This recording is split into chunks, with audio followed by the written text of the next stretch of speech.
एक छोटे गांव में अधिकतर महिलाएं रहती थीं और ये गांव अपनी अनोखी जीवन शैली के लिए जाना जाता था। यहाँ की महिलाएं अपनी इच्छाओं और खुशियों के लिए जीवन जीती थीं। उनके लिए कोई सामाजिक बंधन नहीं था और वो खुलकर अपनी जिंदगी जीती थीं। वो अक्सर महफिलें सजातीं, संगीत और आनंद उठातीं और बिना किसी रोक टोक के अपने रिश्ते और संबंध बनाती थीं। गांव की महिलाएं अपने सुख और संतुष्टि के लिए कई पुरुषों के साथ संबंध बनाती थीं, लेकिन ये उनके लिए केवल शारीरिक संतोष नहीं था, बल्कि वो इसे अपनी जरूरत का हिस्सा मानती थीं। उनके जीवन में पुरुषों की कोई भूमिका नहीं थी। वो अपनी इच्छाओं के लिए किसी भी पुरुष के साथ अपने संबंध बना लेती थीं। एक दिन गांव में एक महाउत्सव हुआ, जिसमें हर महिला ने अपनी कलाओं का प्रदर्शन किया। इस उत्सव के दौरान कुछ महिलाएं महसूस करने लगीं कि वो भले ही खुश थीं, लेकिन उनका दिल चाहता था कि उनके जीवन में कोई साथी हो जो उन्हें समझे और उनके साथ रहे।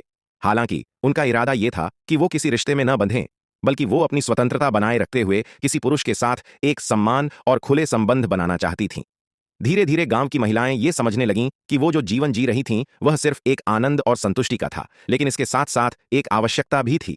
वो जानती थीं कि सच्ची खुशी और संतुलन तभी संभव होता है जब सभी के अधिकारों का सम्मान किया जाए और किसी भी व्यक्ति को अपनी इच्छाओं को पूरी करने का सम्मान मिले।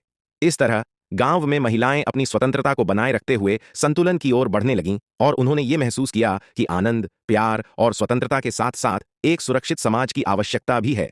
यही सच्चाई है